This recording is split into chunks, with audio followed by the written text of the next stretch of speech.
Hello everyone, a very warm welcome to all of you. Welcome to the class. So आज के इस lecture में हम लोग कुछ प्रीवियस ईयर क्वेश्चन डिस्कस करेंगे। अप्रोक्स 25 क्वेश्चन होंगे, जिसमें से कि लोड स्कोर के क्वेश्चन करवाऊंगी मैं आपको। इसके अलावा आपको प्रीलोग सिस्टम के, इन्वर्जन के, नॉन इंजंक्शन के सारे क्वेश्चन करेंगे। और लोड स्कोर जो है, ये टॉपिक मैं अभी पैरेलली समझा दूंगी, बहुत छोटा सा टॉपिक है। लोड का फुल फॉर्म होता है लॉगरिथम ऑफ लोड। निकालते कैसे इसको? लोड को निकालने का फॉर्मूला होता है प्रोबेबिलिटी, पी यानी प्रोबेबिलिटी ऑफ लिंकेज, यानी लिंक्ड और अनलिंक्ड जो है इनकी प्रोबेबिलिटी, पी यानी प्रोबेबिलिटी। इसका रेशियो जो होता है वो हमारा लोड स्कोर बताता है। ठीक है, अगर मान लो कि इस तरीके से आप लोड स्कोर निकाल रहे हो, मान लो कि लिंकेज आपकी आ गई 1000 और अनलिंक्ड आ गया आपका 1, तो ये कितना आएगा? 1000 ही आएगा। फिर इसको आप 10⁻³ भी लिख सकते हो। तो जब लोड स्कोर लिखते हैं ना हम लोग, तो इसको 10⁻³ ना लिख के 3 लिखते हैं। इससे आपको समझ जाना है कि 3 का मतलब क्या है? 1000 है। ठीक है, तो अगर आपका लोड स्कोर का वैल्यू 3 आ रहा है या मोर देन 3 आ रहा है, 3 आ रहा है या मोर देन 3 आ रहा है, तो ऐसे कंडीशन में क्या होगा? ऐसे कंडीशन में लिंकेज होगा। क्या होगा? लिंकेज होगा। अगर लोड स्कोर का वैल्यू अगर 3 से कम है, लेस देन 3, मान लो कि 2 है, तो लोड स्कोर 2 का मतलब समझ रहे हो क्या है? 100। 1 का मतलब समझ रहे हो क्या है? लोड स्कोर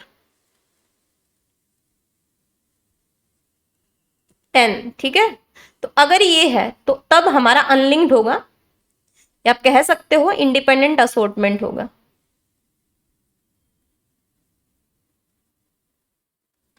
ठीक है, देखिए इसके क्वेश्चंस देखिए। अब ये बोले लोड स्कोर 3। लोड स्कोर अगर आपको दिया गया है 3, इसका मतलब क्या है? 1000। 3 times no, 30 times no, 100 times no, 1000 times. ठीक है, ये वाला क्वेश्चन देखिए। लोड स्कोर जीन पेयर 1 का है 1, यानी कि 10। जीन पेयर 2 का है 2, यानी कि 100। उतने ही जीरो लगा दो। जीन पेयर 3 का क्या है? 1000। तो जब लोड स्कोर 3 या 3 से ज्यादा होता है, जब लोड स्कोर 3 या 3 से ज्यादा होता है तो लिंकेज होता है। इससे कम होता है तो लिंकेज नहीं होता, इंडिपेंडेंट असोर्टमेंट होता है। क्वेश्चन देखिए। For gene pair 1, gene pair 1 जहां लोड स्कोर 1 दिया गया है, प्रोबेबिलिटी कितनी है? 10 टाइम्स है। देन देम इंडिपेंडेंटली असोर्टमेंट होगा, तो ये करेक्ट है, क्योंकि 1 है 2 है, तो ऐसे केस में इंडिपेंडेंट असोर्टमेंट होता है। 3 से कम वाले में इंडिपेंडेंट असोर्टमेंट होता है। फॉर जीन पेयर 2, 2 वाला क्या है? 100 टाइम्स है। लोड स्कोर 2 क्या इंडिकेट करता है? Probability of gene being linked is twice. Twice नहीं, 100 टाइम्स। 2 का मतलब होता है 100 टाइम्स। गलत, बी गलत, तो ये ऑप्शन कटा।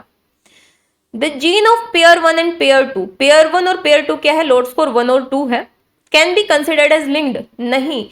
लिंक्ड हम किसको बोलते हैं? जब लोड स्कोर 3 या 3 से ज्यादा होता है। गलत, सी गलत, तो ये हटा।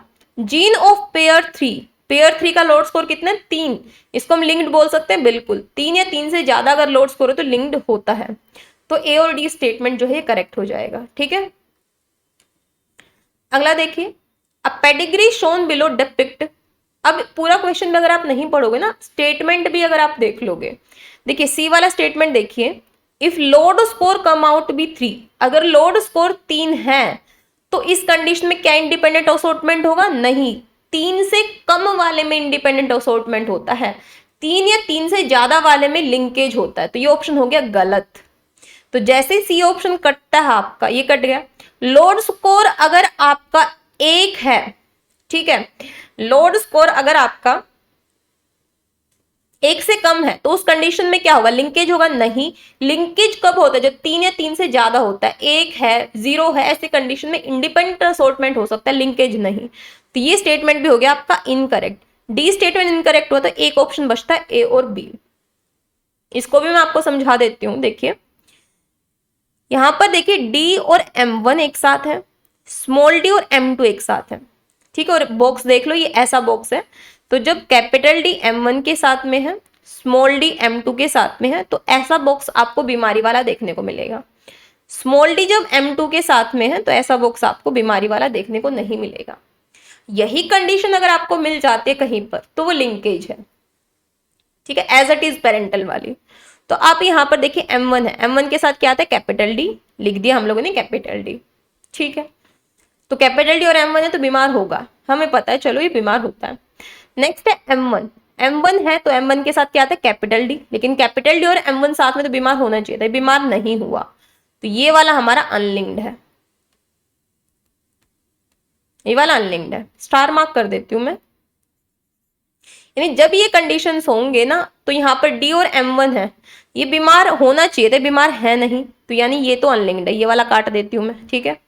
यहाँ देखिए कैपिटल डी और M1, M1 के साथ क्या आता है कैपिटल डी आता है ना, मैंने क्या कहा M1 और कैपिटल डी साथ में है तो बीमार होता है, M1 के साथ हमेशा कैपिटल डी आएगा तभी तो लिंकेज होगा, तो अगर साथ में है और बीमार है तो यानी एज इट इज पेरेंटल वाली चीज है, ये लिंक्ड है, ठीक है।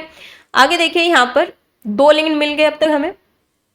यहाँ पर M2 के साथ क्या होता है स्मॉल डी है और यहाँ बीमार नहीं है, चलो ये भी सही है हमारा, ये भी लिंक्ड है। अगला देखिए M2 के साथ में क्या आता है स्मॉल डी आता है, M2 के साथ में क्या आता है स्मॉल डी आता है, चलो ठीक है। अगला देखिए यहाँ पर M2 के साथ क्या आता है, M2 के साथ में स्मॉल डी आता है, ये भी सही है। M1 के साथ क्या आता है कैपिटल डी आता है, चलो ये भी सही है। अगला देखिए यहाँ पर M2 के साथ क्या आता है, M2 के साथ आता है हमारा स्मॉल डी, M1 के साथ कैपिटल डी आता है। अब कैपिटल डी और M1 अगर साथ में आ रहे हैं तो यहाँ पर क्या होना चाहिए था, यहाँ पर इसको बीमार होना चाहिए, बीमार नहीं है। तो दो आपको कैसे केस देखे, यहाँ पर दो ऐसे केस देखे जो कि पेरेंटल जैसे नहीं है, एक तो सेकंड वाला और एक 9th वाला, ठीक है। तो ये सेकंड और 9th जो है ये ऐसे केस है जहां पर आपको क्या देखने को मिल रहा है, जहां पर हमें ये देखने को मिल रहा है कि अनलिंक्ड है, बाकी सब में तो लिंक्ड है ना, तो मोस्ट ऑफ द केसेस में लिंक्ड है, तो gene loci D slash D M1 और M2 क्या है लिंक्ड है, पेरेंटल जैसे ही है।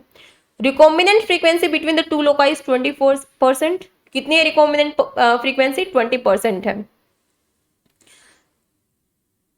कितने हैं 2 है यहाँ पर अनलिंक्ड है ना, तो 2 अनलिंक्ड है कितने में से,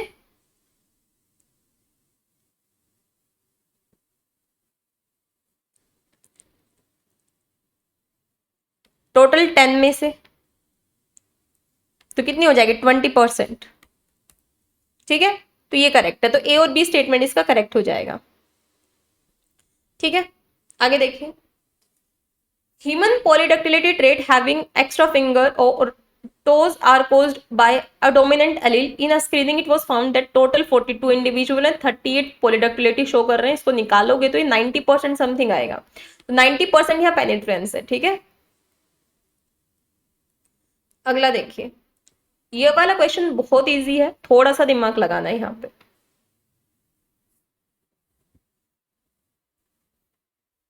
ये वाला स्ट्रैंड देखिए, इधर से आपको क्या पता चल रहा है, इधर से हमें पता चल रहा है कि ए और बी के बीच का डिस्टेंस, ए और बी के बीच का डिस्टेंस 10 सेंटीमोर्गन है, यानी रिकॉम्बिनेंट बताता है सेंटीमोर्गन। बी और सी के बीच का डिस्टेंस है 5 सेंटीमोर्गन, टोटल डिस्टेंस कितना ए और सी के बीच में 15, यानी 50% रिकॉम्बिनेशन है यहाँ पर।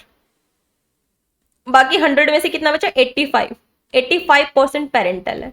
ये चीज यहां से पता चल गई हमें इस वाले से कि 15% यहाँ पर रिकॉम्बिनेशन है, मैं करवा चुकी हूँ आपको ऑलरेडी ये कंसेप्ट जब मैंने आपको डबल क्रॉसओवर करवाया था, और 85% क्या है यहाँ पेरेंटल है, ये कंसेप्ट यहां से हो गया आपका क्लियर, ठीक है।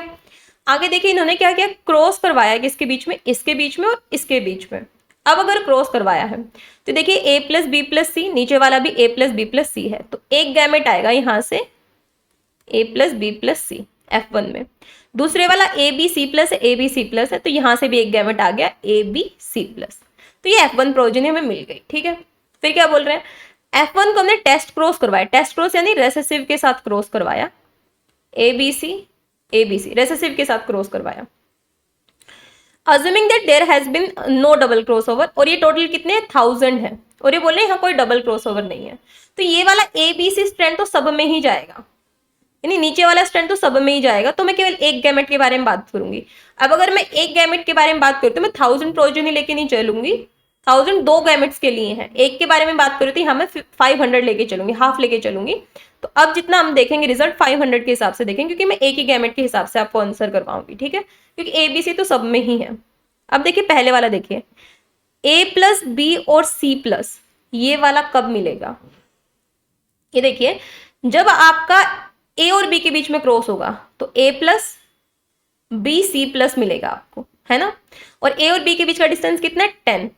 तो 500 का 10% अगर आप करोगे तो कितना आएगा? 50। ऐसे आपको 50 प्रोजनी देखने को मिलेंगे। ए वाले का 100 नहीं होगा, 100 नहीं होगा, 50 होगा, जो कि एक ही ऑप्शन में है। आगे देखिए यहां पर सेकंड वाला देखिए, सेकंड वाला क्या है? सेकंड वाला यहां है A plus B plus and C plus. ये कब मिलेगा? A plus B plus C plus तब मिलेगा जब हम लोग क्रॉस करवाएंगे बी और सी के बीच में। तो ए प्लस बी प्लस और नीचे जाके सी प्लस, है ना। बी और सी के बीच का डिस्टेंस कितना? 5। तो 500 का 5% कितना हो जाएगा? इट्स 25। ठीक है, तो ये यहां पर दिया गया है। नेक्स्ट है A plus B plus C. A plus B plus C as it is parental वाला। पेरेंटल कितना? 85%। तो 500 का 85% कितना हो जाएगा? 425। तो ऑप्शन नंबर सेकंड आपका करेक्ट हो जाएगा। ठीक है, आगे देखिए ये वाला क्वेश्चन, एक एक लाइन पढ़ेंगे इसमें। Plant of genotype capital G capital G capital H is crossed with another plant of genotype small G small G small H. करवा देते हैं, चलिए। कैपिटल जी कैपिटल एच है, इसको क्रॉस करवाया है स्मॉल जी स्मॉल एच के साथ। यहां से कैपिटल एच मिला, यहां से स्मॉल एच मिला, F1 आया हमारा प्रोजनी ये। ठीक है, आगे क्या बोल रहे हैं? If F1 is test cross, what percentage of test cross progeny will have genotype GGHH।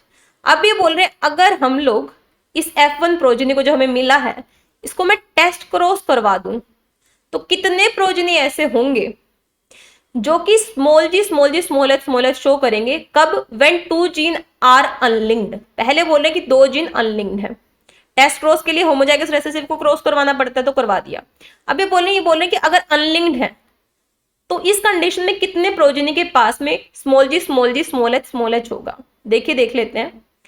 Unlinked के केस में, अनलिंक्ड यानी इंडिपेंडेंटली असोर्ट करेंगे सारे गैमेट, तो ऐसी कंडीशन में अनलिंक्ड के केस में 4 गैमेट मिलेंगे आपको। स्मॉल जी कैपिटल एच, स्मॉल एच, और इधर से तो एक ही आएगा। तो इधर से केवल एक ये वाला गैमेट होगा जो कि स्मॉल एच देगा टोटल 4 में से। तो 1/4 होगा यहां पर हमारा जो ये मिलेगा गैमेट, यानी 25 मिलेंगे आपको यहां। तो अनलिंक्ड के केस में तो 25 आपको स्मॉल एच मिलेंगे। आगे क्या बोल रहा है? आगे ये बोल रहा है हमें कि अगर कंप्लीटली लिंक्ड है अगर, तो यहां पर केवल 2 गैमेट मिलेंगे आपको, कैपिटल एच, स्मॉल एच। तो यहां पर देखिए स्मॉल एच और एक आपको मिलेगा, इससे क्रॉस करवाओगे तो कैपिटल जी और ये वाला, यानी 50% आपके स्मॉल एच होंगे। ठीक है, तो क्यू जो कि लिंक्ड है इस कंडीशन में आधे होंगे, यानी 50% आपके स्मॉल एच होंगे। ठीक है, आगे देखिए आगे क्या बोल रहे हैं। आगे ये बोल रहे हैं यहां पर कि अगर आपका रिकॉम्बिनेंट 10 है, रिकॉम्बिनेंट अगर 10 है, ठीक है, तो पेरेंटल कितना होगा? 90। और हमसे क्या पूछा गया? स्मॉल एच कितना होगा। तो रिकॉम्बिनेंट अगर 10 है, पेरेंटल 90 होगा। हमें तो एक ही पेरेंट बताना है कि ये कितना होगा, तो एक बताएंगे, दोनों 90 हैं तो एक होगा 45। ठीक है, आगे क्या पूछ रहे हैं? आगे दे रहे हैं हमें ये कि अगर 24 MU अपार्ट है, सेंटीमोर्गन इतना है, तो ये क्या बता रहे? रिकॉम्बिनेशन। तो 24 रिकॉम्बिनेंट है तो पेरेंटल कितना होगा? 76।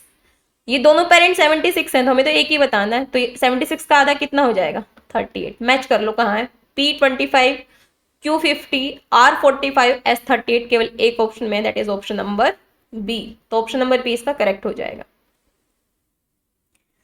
आगे देखिए यहां पर क्रॉस 2 आपको बताना है।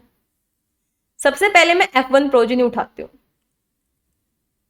यहां पर येलो और ग्रे के बारे में बात हो रही है, तो मैं मान लेती हूँ ग्रे को हम रिप्रेजेंट करते हैं कैपिटल जी से और येलो को रिप्रेजेंट करेंगे हम लोग स्मॉल जी से। ठीक है, अब यहां पर क्या बोल रहे हैं कि सारे के सारे मेल येलो हैं, मेल येलो यानी ये है F1 प्रोजनी। क्या है F1 प्रोजनी? क्या है? सारे के सारे F1 प्रोजेनी, सारे के सारे मेल क्या हैं, ये हैं येलो, ठीक है, क्योंकि मैं स्मॉल जी को येलो बोल रही हूं और कैपिटल जी को मैं बोल रही हूँ कि ग्रे है। और सारी मेल क्या है, सारी मेल है ग्रे, सारी फीमेल, सॉरी, एक्स एक्स क्या है, ग्रे, यानी कैपिटल जी होगा। अब कैपिटल जी हो, कैपिटल जी स्मॉल जी हो तो ग्रे होगा। अब ये हिटर हो जाएगा से होमो जाएगा से पेरेंट से पता चलेगा, तो पेरेंट देख लेते हैं। पेरेंट बोल रहे हैं कि येलो फीमेल है, यानी फीमेल कैसी है, येलो, स्मॉल जी है। मेल कैसा है, ग्रे है, यानी फीमेल के पास में ये वाली कंडीशन रही होगी, है ना, यानी एक्स कैपिटल जी और एक्स स्मॉल जी हेटेरोजाइगस कंडीशन रही होगी, ठीक है। अब क्या बोल रहे हैं यहाँ पर, जब F1 प्रोजेनी के बीच में क्रॉस होगा तो क्या मिलेगा, देखिए F2 प्रोजेनी पूछ रहे हैं कितनी होंगी, तो X capital G, X small G and Y, X capital G, X small G, ये होगा हमारा grey, X capital G Y, ये भी होगा ग्रे, एक्स स्मॉल जी होगा येलो, और एक्स स्मॉल जी और वाई ये होगा येलो। ये येलो मेल है, येलो फीमेल है, ग्रे मेल है, ग्रे फीमेल है, यानी कि एक लड़की ग्रे है, एक लड़का ग्रे है, एक लड़की येलो है, एक लड़का येलो, सेम सेम रेशियो होगा, यानी 50-50 लेके चलोगे तो बराबर बराबर रेशियो होगा। तो बराबर बराबर रेशियो केवल सी वाले में है, 50-50 अप्रोक्स है ना, तो बराबर बराबर रेशियो होगा। आगे देखिए यहाँ पर, ये वाला किसका होता है, रेसेसिव एपिस्टेसिस का। तो रेसेसिव एपिस्टेसिस होगी, डोमिनेंट नहीं होगी। रेसेसिव एपिस्टेसिस जहां पर ई एलील बी और बी को एपिस्टेटिक करेगा, बिल्कुल। Recessive epistasis where E is epistatic to E, कभी भी अपने वाले जीन को नहीं करता है, तो ऑप्शन नंबर ए करेक्ट हो गया। आगे देखिए, ये रेसेसिव एपिस्टेसिस का केस है। तो रेसेसिव एपिस्टेसिस का रेशियो क्या होता है, 9:3:4, जिसमें कि प्रोडक्ट का सबसे ज्यादा होता है, देन 4 है हमारा ज्यादा में, तो ये होगा हमारा सबस्ट्रेट का, देन ये 3, तो ऑप्शन नंबर ए आपका करेक्ट हो जाएगा। नेक्स्ट मैं आपको कंसेप्ट समझाती हूँ क्रीलोक्स का, बहुत सिंपल सा है, ध्यान से सुनना। क्रीलोक्स में क्या होता है, पहली बात तो यहाँ पर जो आपकी लोक्स पी साइट होते हैं ना, यहाँ आपको पैलिंड्रोमिक सीक्वेंस देखने को मिलता है, एक चीज तो ये ध्यान रखना, ठीक है। यहाँ क्या होता है, यहाँ पर लोक्स पी साइट होती है, मान लो ये एक लोक्स पी साइट है और ये अगर लोक्स पी साइट है, ठीक है।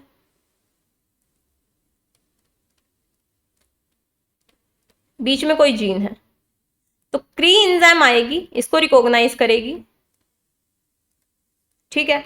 करेगी क्या, अब यहाँ ये पता करना है, अगर एरो इस तरीके से, लोक्स पी साइट इस तरीके से है, या फिर इस तरीके से, यानी एक दूसरे को फॉलो कर रहे हैं, इस तरीके से आगे आगे, या फिर इस तरीके से, तो इनके बीच वाला जो जीन होगा ना, उसको डिलीट कर दिया जाएगा। क्या कर दिया जाएगा, डिलीट कर दिया जाएगा। क्या, डिलीट।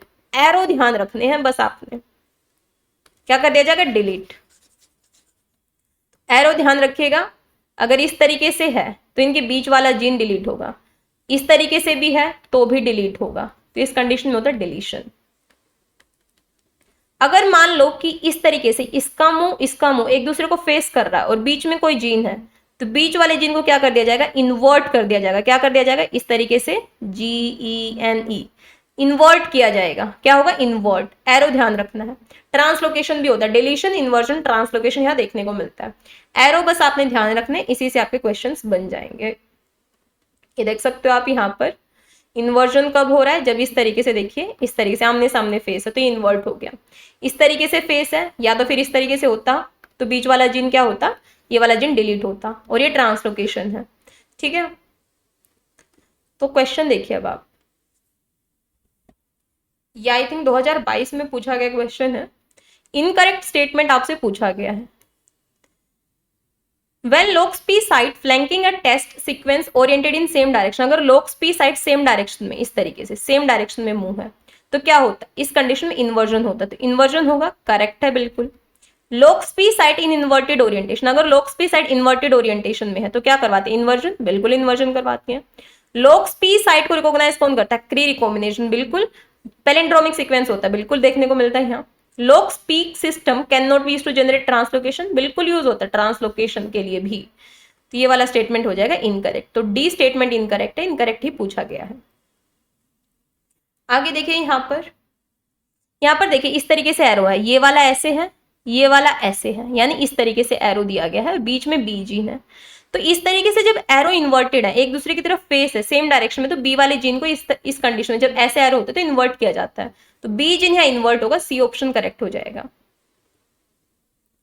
आगे क्या पूछ रहे हैं यहाँ पर आपने बताना है क्या, इन्वर्जन। क्या बताना है, जीन एक्स जो है इसका इन्वर्जन बताना है। तो जीन एक्स का इन्वर्जन कब होगा, जब इस तरीके से होगी कंडीशन, ये ऐसे बीच में हो जीन एक्स और ये एरो हो ऐसे, तब इन्वर्जन होगा। इस कंडीशन में जीन एक्स का इन्वर्जन होगा। देखिए कहाँ है ऐसे एरो, यहाँ है तो सही, लेकिन बीच में जीन नहीं है। यहाँ एरो इस तरीके से, ये एरो इस तरीके से है, तो इसमें तो डिलीशन होता है। ये एरो इस तरीके से, ये एरो इस तरीके से, बीच में है जीन, तो सी कंडीशन में इन्वर्जन होगा। ठीक है, आगे डिलीशन पूछा गया। डिलीशन कैसे होता है, या तो इस तरीके से हो, और किसका डिलीशन, P53 का कंप्लीटली डिलीशन बताना है, या तो फिर एरो इस तरीके से हो तो डिलीशन होगा। तो नीचे देखिए एरो ये इस तरीके से, ये वाला एरो इस तरीके से, लेकिन जीन बाहर की तरफ है तो डिलीट नहीं होगा। इसमें ये एरो इस तरीके से, ये एरो इस तरीके से है, तो ये एरो इस तरीके से अलग अलग ऐसे होने चाहिए, ऐसे। इस वाले में एरो कैसे दिए गए, ये देखिए इस तरीके से सी वाले ऑप्शन में, लेकिन एरो कैसे होने चाहिए, इस तरीके से, या तो फिर इस तरीके से। इसमें दोनों अलग अलग डायरेक्शन में जा रहे हैं, तो इसमें डिलीशन नहीं होगा। इसमें देखिए ये इस तरीके से जा रहा है, ये भी इसको फॉलो करके इस तरीके से जा रहा है, तो जिन ऑब्वियस सी बात है डिलीट होना चाहिए। P53 यहाँ से डिलीट हो जाएगा, ये वाला कैसे डिलीट होगा, मैं तो पूरी कैसेट में से डिलीट करना है, तो ये वाला भी नहीं। इसमें देखिए ये इस तरीके से जा रहा है, ये इस तरीके से, P53 यहाँ डिलीट हो जाएगा। ठीक है, आगे आपने बताना है, यहाँ देखिए ये वाला एरो इस तरीके से है, ये वाला एरो इस तरीके से जा रहा है। ऐसे क्या होता है, इस तरीके से हो या तो इस तरीके से हो, दोनों कंडीशन में डिलीशन होता है, तो एक्सॉन टू डिलीट हो जाएगा। तो एक्सॉन टू डिलीट होगा, ये हमारा केवल बी ऑप्शन में दिया गया है। यहाँ क्या बोल रहे हैं, यहाँ बोल रहे हैं कि EFG जीन जो है इसका इन्वर्जन बताना। इन्वर्जन कैसे होगा, इन्वर्जन ऐसे होगा, इस तरीके से एरो हो, बीच में EFG जीन हो। ये कंडीशन देखिए कहाँ है, यहाँ तो इस तरीके से है, तो ये तो होगा नहीं, डिलीशन होगा। ये भी इस तरीके से है तो यहाँ भी नहीं होगा, ये इस तरीके से है तो यहाँ भी नहीं होगा, ये इस तरीके से, यहाँ हो जाएगा इन्वर्जन। सी ऑप्शन करेक्ट है। आगे देखिए यहाँ पे सिंपल सा देखना है, 45 पेरेंटल, सबसे ज्यादा पेरेंटल होगा। 5 ये क्या होगा, 10 हमारे रिकॉम्बिनेंट होंगे, तो टोटल 100 है, तो 10 सेंटीमोर्गन इसका आंसर हो जाएगा। ठीक है,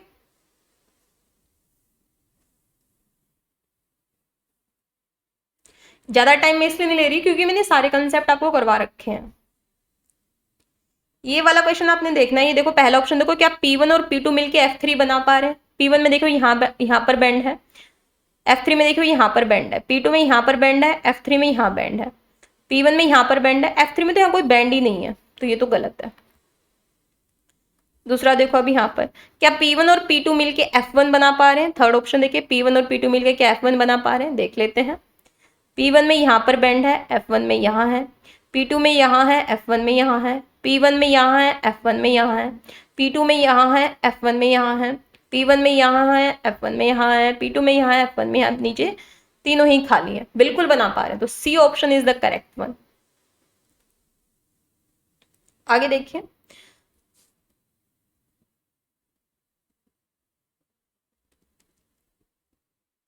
अ स्पीसीज ऑफ प्लांट, स्पीसीज 1 यहाँ क्या बोल रहे हैं कि जो स्पीसीज 1 है डिप्लॉयड यानी 2n कंडीशन में 6 क्रोमोसोम। ठीक है, स्पीसीज 2 है 2n इन डिप्लॉयड कंडीशन में 4 क्रोमोसोम है।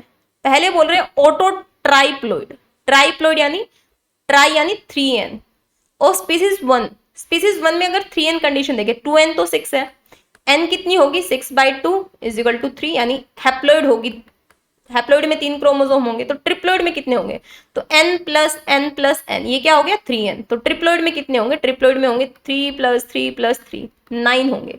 ये बोल रहे 12 होंगे, इनकरेक्ट है। ठीक है, आगे क्या बोल रहे हैं, आगे ये बोल रहे हैं यहाँ पर कि अगर टेट्राप्लॉइड कर दें, स्पीसीज 1 और स्पीसीज 2 का जोड़ दें टेट्राप्लॉइड, तो स्पीसीज 1 का डिप्लॉइड इतना है, टेट्रा यानी 4n, 2n plus 2n is equal to 4n, 2n अगर 6 है तो 4n कितना होगा, 6 प्लस 6 12। स्पीसीज 2 का 2n क्या है, 2n प्लस 2n होता है 4n, तो यानी 4 प्लस 4 इज इक्वल टू 8। दोनों को जोड़ोगे तो 20 आएगा, ये 16 दिखा रखा है, गलत है। ठीक है, आगे देखें यहां पर, आगे ये बोल रहे हैं कि मोनोजोमी, मोनोजोमी ऑफ स्पीसीज 1, मोनोजोमी क्या होता है, एक क्रोमोजोम का लॉस होना, 6 माइनस 1 इज इक्वल टू 5, तो 5 होगा, बिल्कुल करेक्ट है। डबल ट्राइजोमी हो जाए स्पीसीज 1 में, ये तो मोनोजोमी हो गया। स्पीसीज 1 में ट्राइजोमी हो लेकिन 2 बार हो, डबल। ट्राइजोमी में क्या होता है, नंबर बढ़ता है, तो 6 प्लस 1 एक बार ट्राइजोमी, एक और बढ़ा 2 बार, तो यानी 8 क्रोमोसोम होंगे, ये करेक्ट है। नल्लीजोमी हो स्पीसीज 2 में, स्पीसीज 2 में कितना है, 4 है, कितने 4 क्रोमोसोम है। इसमें नल्लीजोमी का मतलब क्या है, 2 माइनस होना, तो 2 बचेंगे, तो ये भी करेक्ट है, तो C D E option correct है। आगे देखिए, अगर नॉन डिसजंक्शन हो मियोसिस 2 में, तो मैंने बताया था आपको कि अगर मियोसिस 2 में नॉन डिसजंक्शन होगा तो 4 गैमेट मिलेंगे, जिसमें से एक में होगा मोनोजोमी n-1, एक क्रोमोसोम लॉस्ट होगा, एक होगा n+1 ट्राइजोमी जिसमें क्रोमोसोम ऐड होगा, 2 होंगे नॉर्मल। तो ये 4 गैमेट मिलेंगे जिसमें से कि एक गैमेट होगा n+1 ट्राइजोमी वाला, एक n-1, 2 होंगे नॉर्मल। सी ऑप्शन करेक्ट होगा, कब, जब मियोसिस 2 में नॉन डिसजंक्शन होगा। लेकिन वहीं पर अगर मियोसिस 1 में हो, तो मियोसिस 1 में अगर होता तो 4 गैमेट मिलते हैं, जिसमें से 2 गैमेट में होती है ट्राइजोमी, 2 गैमेट में होगी ट्राइजोमी, और 2 गैमेट में क्या होगी, 2 गैमेट में होगी मोनोजोमी। क्या होगी, मोनोजोमी।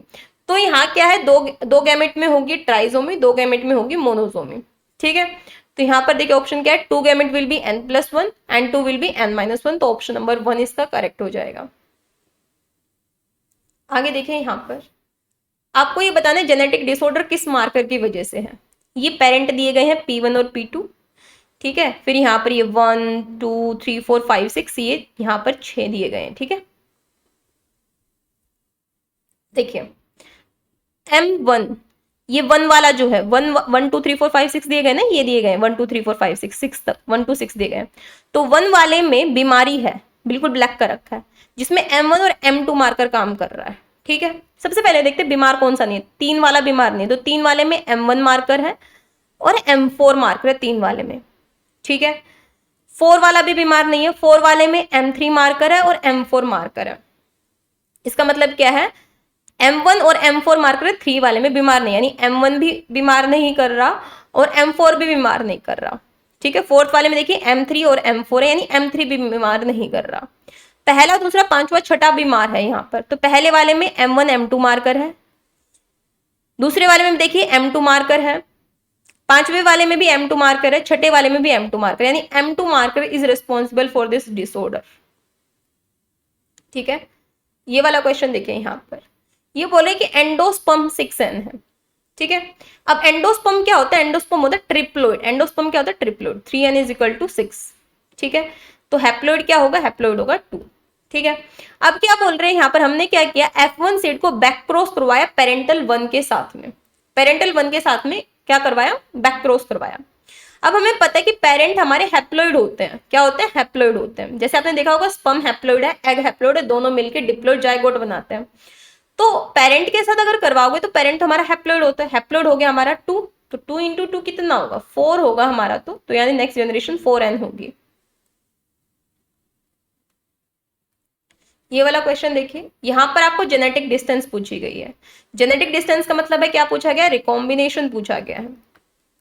रिकॉम्बिनेशन का फॉर्मूला क्या होता है कि टोटल कितने रिकॉम्बिनेंट है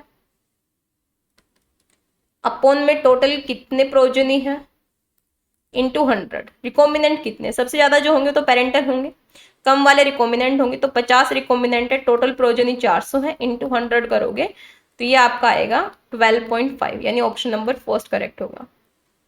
क्लियर है, so thank you so much everyone, मिलते हैं नेक्स्ट लेक्चर में। अभी 2 लेक्चर और आएंगे, एक कल आएगा एक परसों आएगा। कल के लेक्चर में एक छोटा सा टॉपिक आपको डिस्कस करूंगी, परसों के लेक्चर में भी हम लोग क्वेश्चन प्रैक्टिस करेंगे। सो मिलते हैं नेक्स्ट लेक्चर में, तब तक के लिए हैव अ ग्रेट लर्निंग।